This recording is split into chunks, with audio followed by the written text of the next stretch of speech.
मैं डॉक्टर कमलकांत सक्सेना वैज्ञानिक विश्लेषणगत शाश्वत धर्माध्यात्म शीर्षक के तत्वाधान में दूसरे एपिसोड को सुनने वालों का स्वागत करता हूं तथा नमस्कार करता हूं।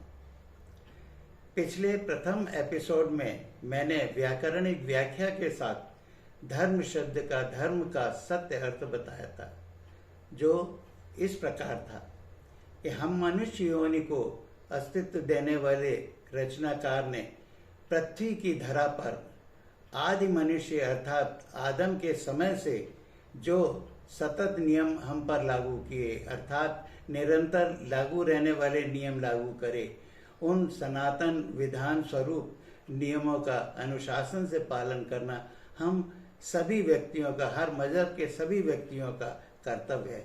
और इस कर्तव्य को निभाते हुए हमें अपने रचनाकार के धरा पर अस्तित्व देने के मर्म को पूरा करके धर्म का पालन करना, यही हमारा सनातन धर्म कहलाता है। अब इस तरह सनातन धर्म का पालन करते हुए हमें अपने परम जीवन के न्याय में अपने रचनाकार के समक्ष उस उपलब्धि को पाना है जिसे हम मोक्ष कहते हैं या स्वर्ग का पाना कहते हैं, और साथ ही हम अपने उन दंडों से बच सकें जो हमें नैतिक नियम के उल्लंघन पर मिलने वाले।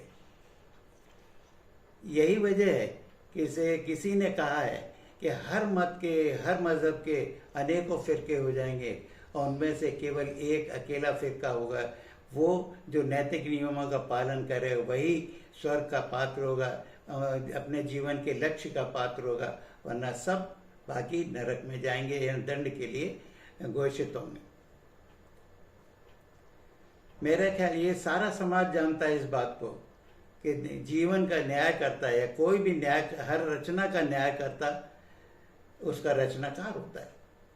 संसार में दो ही रचनाकार हुए हैं, एक तो वो जिसने पूरे ब्रह्मांड में रचनाएं की हैं, दूसरा मनुष्य जिसने वैज्ञानिक आविष्कार के रूप में अपनी रचनाएं की। अब इन रचनाओं का जो वैज्ञानिक आविष्कार के रूप में जो रचनाएं, इनका न्याय कौन कर रहा है? इनका न्याय तो मनुष्य ही कर रहा है ना। वो उपकरण अच्छा काम करता है तो मनुष्य उसको पहुंच पाँच के सेहत सवार के ज़्यादा समय के लिए रखता है। अगर वो काम ना करे तो उसको डस्टबिन में डाल देता है। वो उपकरण तभी काम कर पाता है जब वो मनुष्य ने उसको जो नियम दिए उनका पालन करे। अगर पालन नहीं कराएगा तो काम भी नहीं कर सकेगा और उसको डस्टबिन में डाल दिया जाएगा, और काम करेगा तो उसको सेहत संवार के काफ़ी समय के लिए उसको प्रिजर्व करके सेहत कर रखा जाएगा। ठीक इसी तरीके से हमारा रचनाकार हमारे जीवन का न्याय करेगा। हम उसके मन के अनुसार उसकी इच्छाओं को, उसके मर्म को जब पूरा करते रहेंगे तो हमें इनाम देगा, और अगर हम उसके नियम का उल्लंघन करेंगे तो वो हमें दंड का पात्र बनाएगा। अब हमें ये देखना होगा, अब हमें ये जानना ही पड़ेगा कि वो हमारा न्याय करता है कौन, जो हमारा अस्तित्व करता भी और हमारे जीवन का न्याय करता है। अब इसके ऊपर हम बात करेंगे। इसके लिए हम सबसे पहले वहाँ से स्टार्ट करेंगे, वहाँ से शुरू करेंगे जहाँ से हमें सत्य सबसे नज़दीक दिखाई पड़ता है, और वो है हमारा अपना अस्तित्व। हमारा अस्तित्व देने वाला कौन है? क्या हम स्वयं हैं, या किसी क्रमिक विकास के अंतर्गत, डार्विन सिद्धांत के अंतर्गत मिला, या प्रकृति ने हमको हमारी रचना की, या फिर किसी और शक्ति ने? एक एक करके सब पर विचार करते हैं। यदि हम स्वयं रचना करते होते तो हमारे पास वो ज्ञान होना चाहिए था कि हम अपनी रचना कर सके। लेकिन रचना स्वयं तभी बनती है जब कोई रचनाकार क्रिया द्वारा उसको बनाता है। इसका मतलब रचना के लिए कोई न कोई रचनाकार पहले होगा जिसके पास इतना ज्ञान होगा कि उस रचना को बना सके, क्रिया द्वारा बना सके। तो रचना अपने आप बन ही नहीं सकती जब तक कि रचनाकार उसको ना बनाए। इसलिए ये तय होता है, ये से पक्का होता है कि हम मनुष्यों ने स्वयं अपनी रचना नहीं की। अब हम ये सोचें कि हमारी क्या क्रमिक विकास के अंतर्गत रचना हुई? क्रमिक विकास, इवोल्यूशन थ्योरी का मतलब ये नहीं होता। इवोल्यूशन का मतलब होता है कि क्रम, एक निश्चित क्रम के अनुसार विकास होना। जैसे एक एम्ब्रियोनिक स्टेज से फीटस का धीरे धीरे रेगुलर एक क्रमिक विकास होता है, एडल्ट बनता है, जीव बनता है, जिसकी निश्चितता को हम खुद जानते हैं और एक निश्चित क्रम में बनता जाता है। और इस क्रम में जो आगे का जो उपलब्धि, जो विकास होता है, उससे पहले जो विकास हुआ होता है, उसका अस्तित्व समाप्त होता जाता है।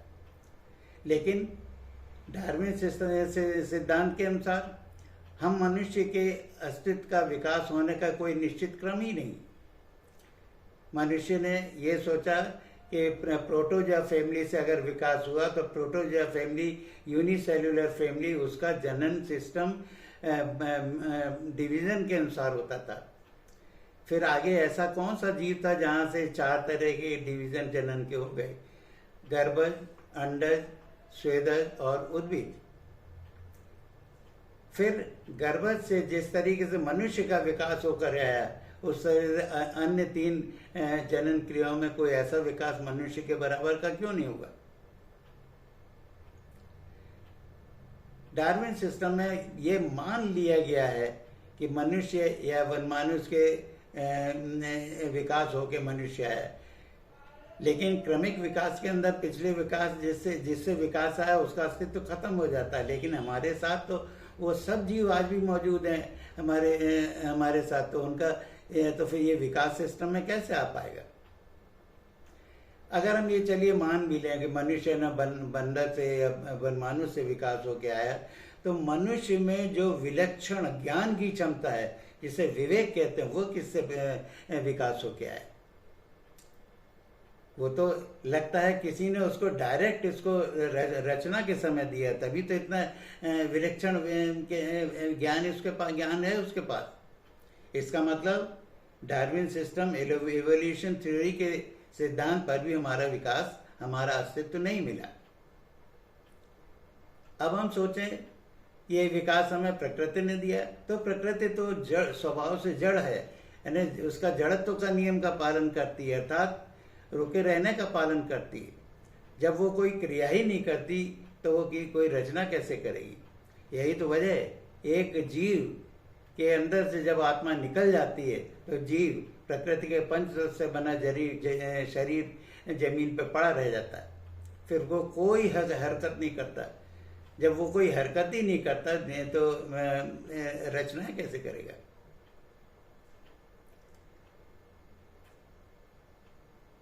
इसका मतलब ये हुआ कि प्रकृति भी हमारी रचनाकार नहीं। अब हम देखेंगे क्या कोई ऐसी शक्ति है जो हमारी रचनाकार हो सकती है? जब प्रकृति का नियम जड़त्व का नियम है, हर चीज रुकी, ये विज्ञान भी बताता है कि प्रकृति का में जो भी प्रकृति की वस्तु जब जो रुकी है रुकी रहेगी, तब तक नहीं चलेगी जब तक उस पर कोई बल न लगे। अगर कोई बल लग रहा है तो वो तभी तक चलेगी जब तक बल लग रहा है, और बल के हटते ही वो फिर रुक जाएगी। तो सोचना पड़ेगा कि इतनी भारी पृथ्वी घूम कैसे रही है। प्रकृति का सिद्धांत जड़त्व का था, तो पृथ्वी को रुका रहना, पृथ्वी तो पहले रुकी हुई थी, तो इसको पहला घुमाव किसने दिया? फिर जिसने भी पहला घुमाव दिया वो आज भी लग रहा है, क्योंकि पृथ्वी आज भी घूम रही। अब कोई ये समझे कि साहब गुरुत्वाकर्षण के बल से घूम रही, तो गुरुत्वाकर्षण बल तो भार जनित बल कहलाता है, भार के कारण पैदा होने वाला बल कहलाता है।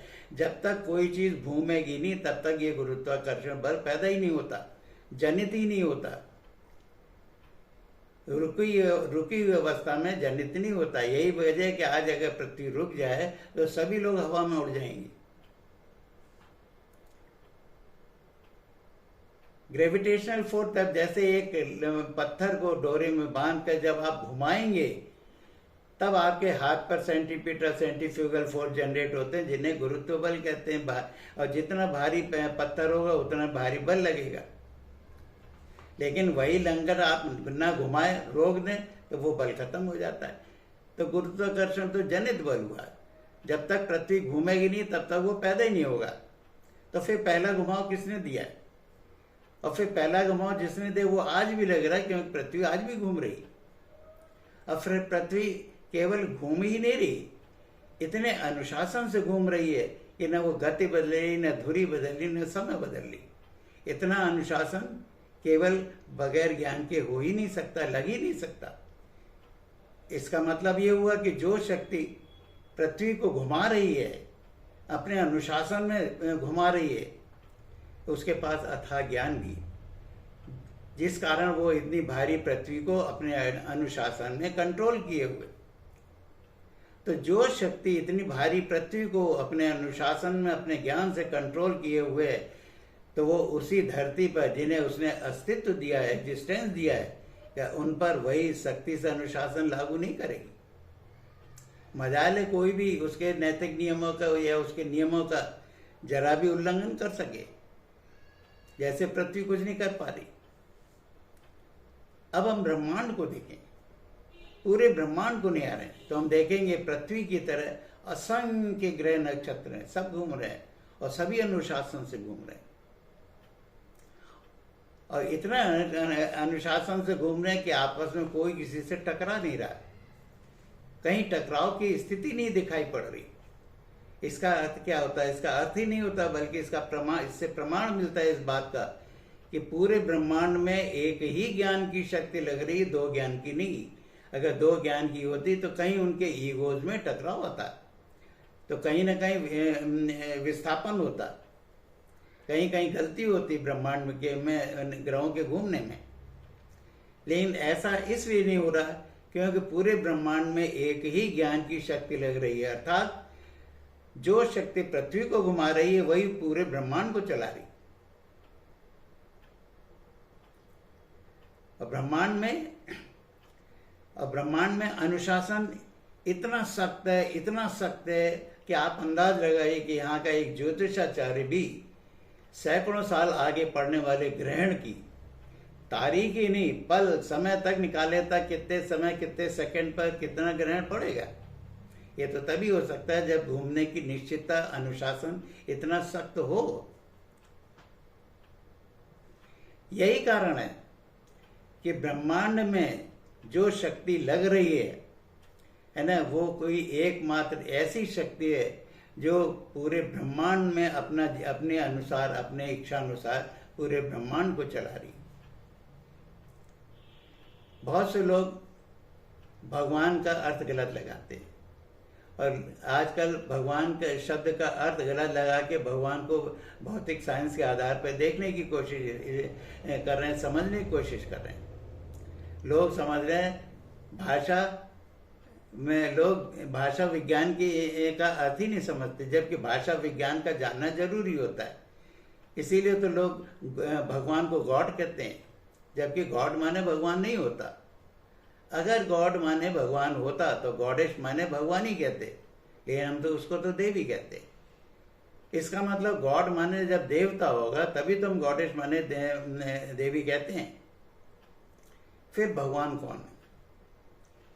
अगर हम ब्रह्मा विष्णु महेश को भगवान कहते हैं, अगर मान लो कहते, तो फिर इनके हम प्रार्थना करते समय इस मंत्र का उपयोग क्यों करते हैं? गुरु ब्रह्मा, गुरु विष्णु, गुरु देवो महेश्वरा, ये सब गुरु हैं, इनको मैं नमस्कार करता हूँ। इसलिए तस्मै श्री गुरुवे नमः, इसलिए कि इन्होंने हमें परब्रह्म के दर्शन कराए, उसके दर्शन कराए जो भगवान है, परब्रह्म है।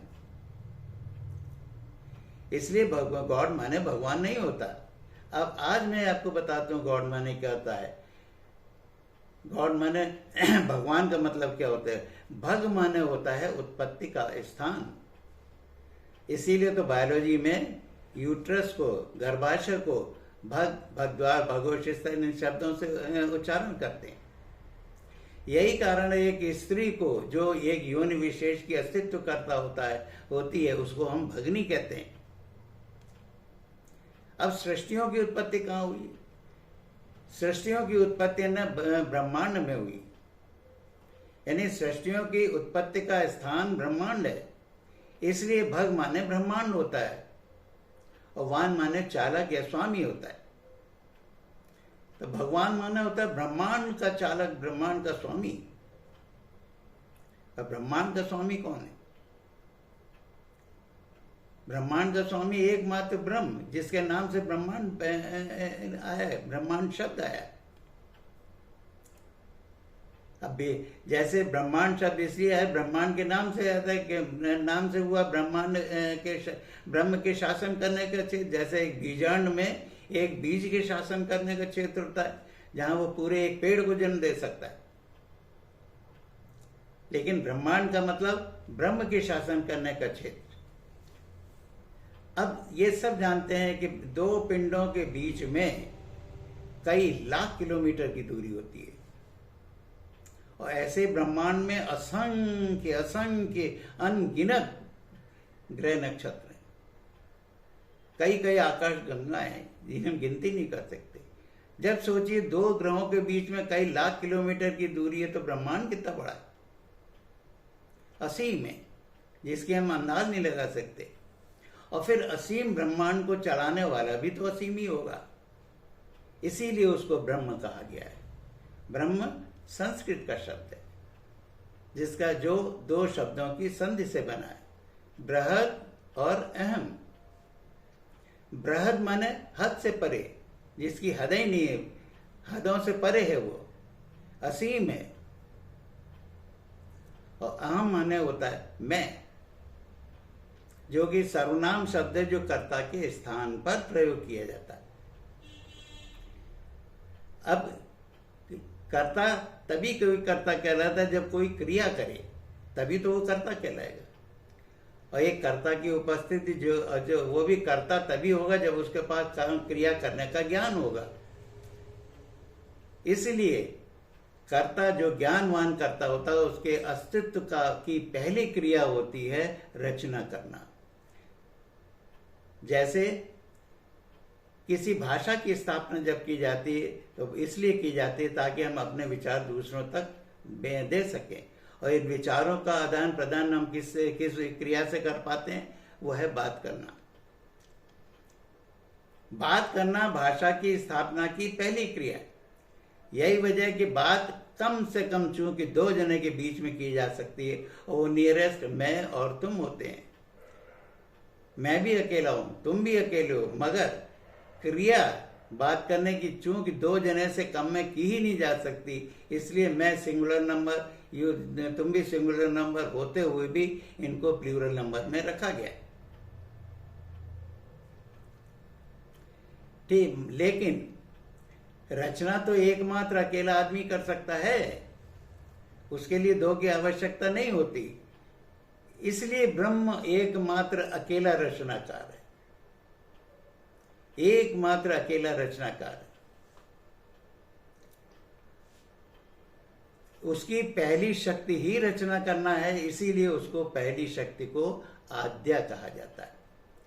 आद्या, आदि शक्ति। आदि के लिए द्या माने शक्ति होता है। जैसे विद्या माने विषय शक्ति, विद्युत माने विकिरण शक्ति, वैद्य माने वैकल्पिक शक्ति। इसी तरीके से आद्या माने पहली शक्ति। इसीलिए ग्रंथों में ये बताया गया कि आद्या ने ब्रह्मा विष्णु महेश की रचना की। पहली शक्ति करी ब्रह्म नहीं है, लेकिन चूंकि शक्ति शब्द स्त्रीलिंग शब्द होता है, कहते हैं ना कि शक्ति लगती, कभी नहीं कहते हैं शक्ति लगता है। यही कारण है कि पहली शक्ति को आद्या कहा गया है। अब दूसरी शक्ति क्या है? दूसरी शक्ति है कि उसका ब्रह्मांड में शासन। ब्रह्मांड उसका शासन क्षेत्र हुआ ना, क्योंकि पूरे ब्रह्मांड को चला रहा है, पूरे ब्रह्मांड को चला रहा है। ये तो हम अभी बता चुके हैं। क्यों? भगवान माने मैं ब्रह्मांड का स्वामी या ब्रह्मांड का चालक कहलाता है। इसीलिए चूंकि ब्रह्मांड इन्फिनिटी है और ब्रह्मांड का चालक भी इन्फिनिटी है, इसीलिए भगवान माने होता है इन्फिनी माइटी, मतलब अनादि शक्ति, हिंदी में कहते हैं उसको, है ना। इसलिए भगवान को इंग्लिश में इन्फिनी माइटी कहा जाता है। अब सब लोग जानते हैं कि एक राजा अपनी शासन सत्ता अपने किले से लागू करता है। इसका मतलब ब्रह्मांड ये किला है जहां से वो अपनी शासन सत्ता लागू करेगा। और संस्कृत में किले को दुर्ग कहते हैं। यही कारण है दुर्ग से निकलने लागू होने वाली शासन सत्ता को दुर्गा कहा जाता है, जिसकी हम उपासना करते हैं।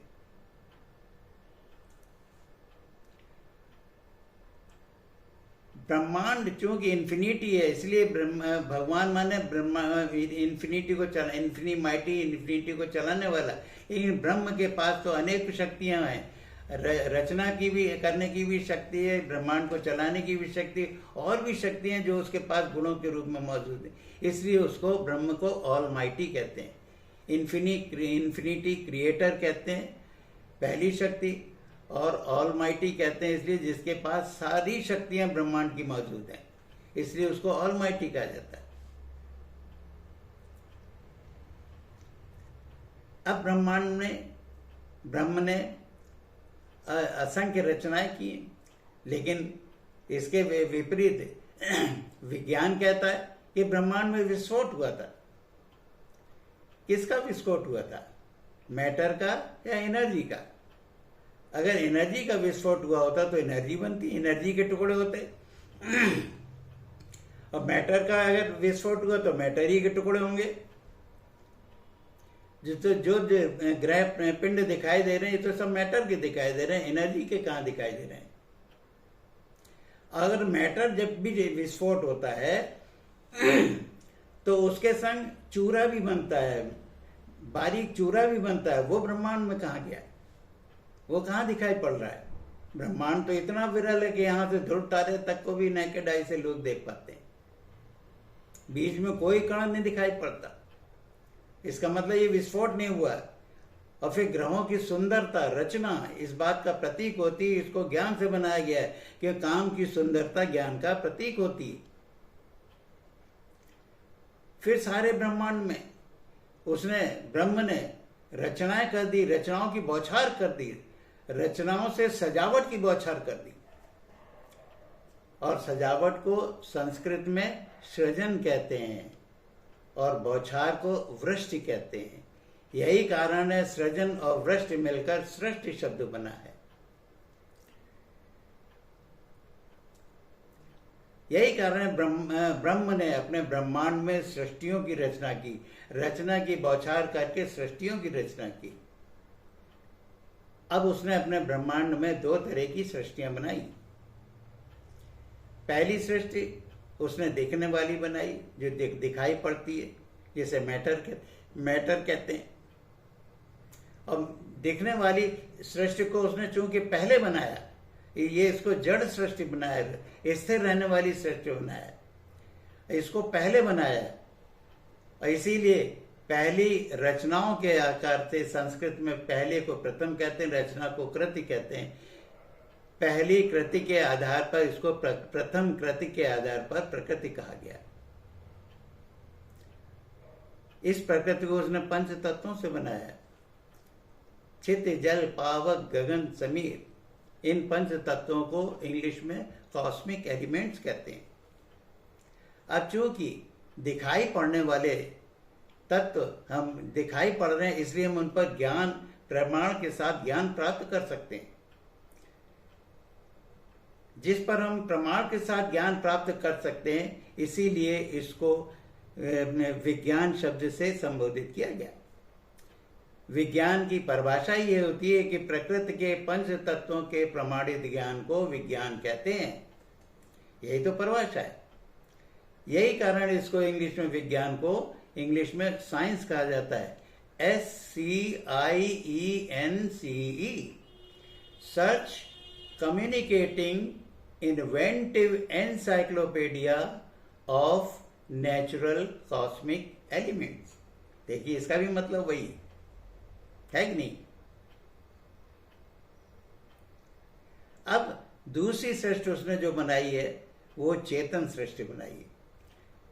चेतन को संस्कृत में आत कहते हैं। आत माने चेतना होता है।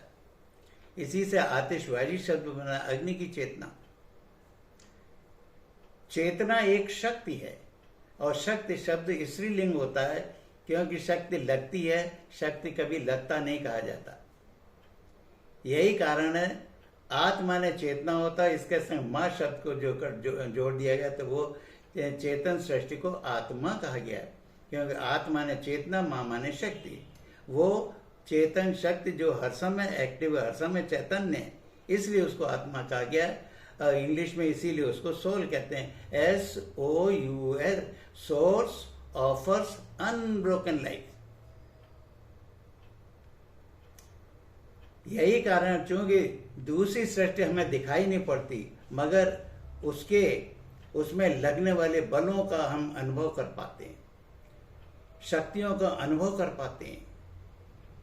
यही कारण है हम चूंकि उसका प्रमाण के साथ कोई अध्ययन नहीं कर पाते, इसलिए उसको सिंपल आध्यात्म कहते हैं, या इंग्लिश में उसको इसीलिए स्पिरिट कहा गया है, SPIRIT, study of powers, invisible reactions in infinite territory.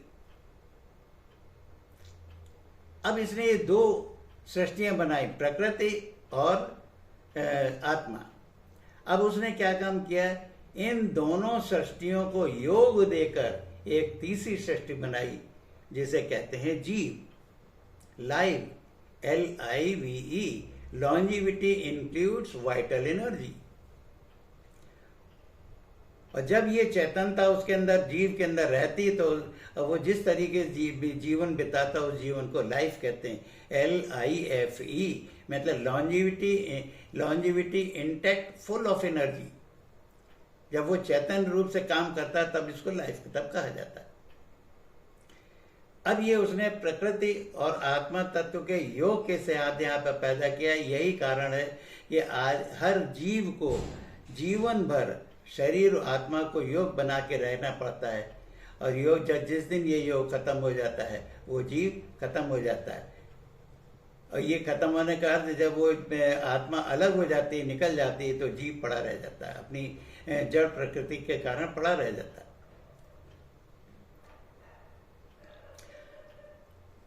उसने क्या काम किया, जितने भी जीव हैं, अजीब हैं, सबको एक ऐसा गुण दिया है जिसके कारण वो उस गुण के अंतर्गत ही काम करते रहते हैं, और अपने उनको कुछ सीखने की, कुछ समझने की, अपनी तरफ से कुछ करने की कोई ज़रूरत नहीं रह जाती।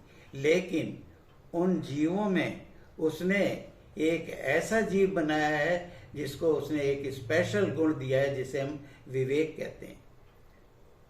विवेक का मतलब होता है विश्लेषण करने की क्षमता। इसीलिए हमने विवेक को इंग्लिश में विट कहा जाता है, WIT, wit, wisdom implied for test. और जो बुद्धि होती है, जो गुण स्वरूप उसको दिया गया है, उसको इसीलिए विजडम कहते हैं, WISDOM, wiseful impression of sagacious discipline outright in memory. मतलब जिसको अस्तित्व के समय ही है ना, उसके बुद्धि में दे दिया, जिसको उसको सिखाना नहीं। यही कारण है मनुष्य की बुद्धि में उसने वो सत्य दिया है, वो सत्य पहले से दिया हुआ, जिसे हम नैतिक नियम कहते हैं, अस्तित्व के समय से, है ना। यही कारण है जब कोई मनुष्य कोई गलत काम करने जाता है तो उसकी बुद्धि टोकती है कि तुम गलत करने जा रहे हो, क्योंकि बुद्धि के अंदर सत्य है। लेकिन व्यक्ति को अपने जीवन में सारे काम अपने विवेक से निर्णय लेकर करने होते हैं, ताकि वो अपने कर्म का जिम्मेदार खुद बने। क्यों, जब निर्णय लेगा और निर्णय लेके काम करेगा तो उसका अपना काम कहलाएगा। अब बुद्धि के अंतर्गत जो काम करते हैं वो उसका अपना काम नहीं होता, क्योंकि बुद्धि के अंतर्गत तो जो गुण उसने दिए उसका काम है। मनुष्य को विवेक से काम करना पड़ता है, इसीलिए अपने गुणों का, अपने जीवन, अपने रचनाकार के समक्ष न्याय का उत्तरदायी होता है। न्याय में अपने कर्मों का उत्तरदायी होता है। इसका एक बहुत बड़ा प्रमाण है कि वो मनुष्य के पास विवेक है, औरों के पास बुद्धि के अंतर्गत काम करते हैं। आपने देखा जानवर कोई भी पैदा होता है है ना। बुद्धि के अंतर्गत वो जैसे ही पैदा होता है कुछ घंटे में वो खड़ा होकर चलने लगता है।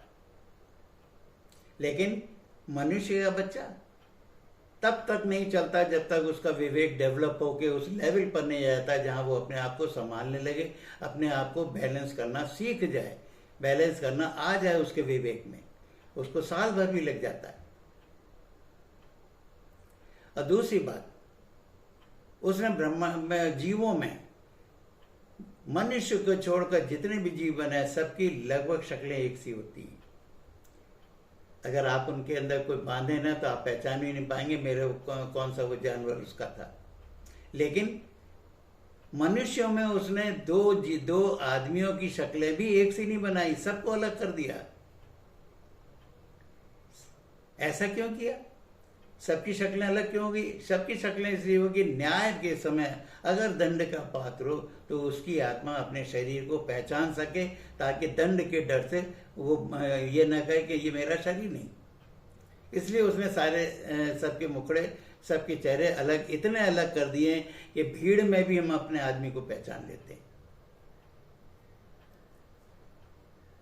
इसका मतलब ये हुआ, जिस ब्रह्म ने सारी सृष्टियां बनाई, सारी सृष्टियों में रचनाएं की, स्वर्ग नरक की रचना की, जो जिस पर उसी का अधिकार और किसी का नहीं, तो वही न्याय करता हम मनुष्य होने का है, जिसने जो हमारे जीवन का न्याय करता हुआ।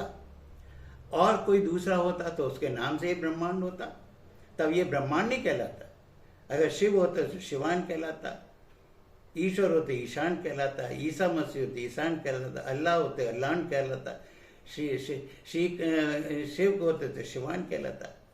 लेकिन वो दूसरे नाम से कभी जाना ही नहीं गया, केवल ब्रह्मांड किया गया, ब्रह्मांड के नाम से जाना गया। इसीलिए इंग्लिश में भी इसको यूनिवर्स कहा, जिसका अर्थ भी ब्रह्मांड के ब्रह्म के कारण आता है। UNIVERSE, universe, unlimited nature of infinity, versatile, emphatic, ruler of sacred empire। असीम स्वभाव वाला, इन्फिनिटी अनादि शक्ति, वर्सेटाइल बहुमुखी प्रतिभा वाला, रूलर शासक ऑफ सैक्रेड एम्पायर, मतलब पवित्र साम्राज्य का, अर्थात ब्रह्म, क्योंकि ब्रह्म ही उसका शासक रूलर है। यही कारण है कि स्वर्ग नरक की रचना चूंकि ब्रह्म के द्वारा ही की गई है, और ब्रह्मा, इस आकाश का, इस ब्रह्मांड का कोई दूसरा नाम नहीं ब्रह्म के अलावा। यही कारण है हर मजहब, हर जाति, हर वर्ग, हर संप्रदाय, हर कम्युनिटी के क्योंकि अंदर मनुष्य जन्म लेता है, कोई और जन्म नहीं लेता है ना। तो उनका एक मनुष्य के रूप में हर एक की संरचना एक सी होती, खून एक सा होता है।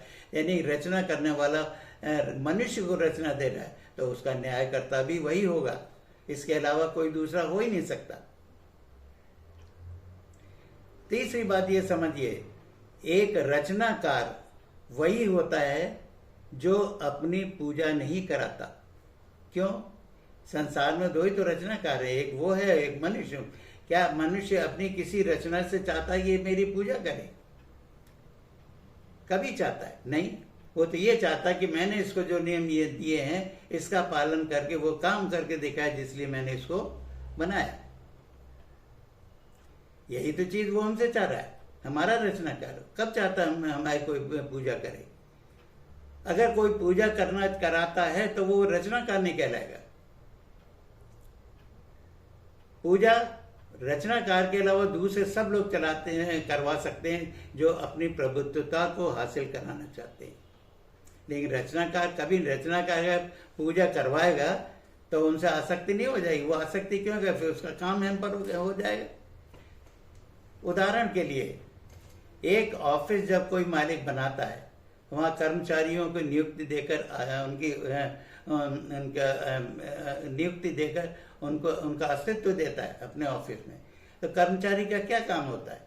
वहाँ के नियमों का, उसके मालिक के नियमों का पालन करके अपने मालिक के उद्देश्य की पूर्ति के लिए काम करे। कभी ये नहीं होता कि वो मालिक के पास खड़ा हो जाए। मालिक ये नहीं चाहेगा कि मेरे सामने खड़ा होकर मेरी गुणगान गाए। वो उसको कभी सफलता नहीं देगा। वो तो केवल कर्मचारी उसके पास ना आए, उसके नियम का पालन करते हुए केवल उसके उद्देश्य की पूर्ति के लिए काम करेगा, तब भी उसका कर्म के द्वारा वो कर्मचारी पहचान लिया जाएगा और अवार्ड का पात्र होगा।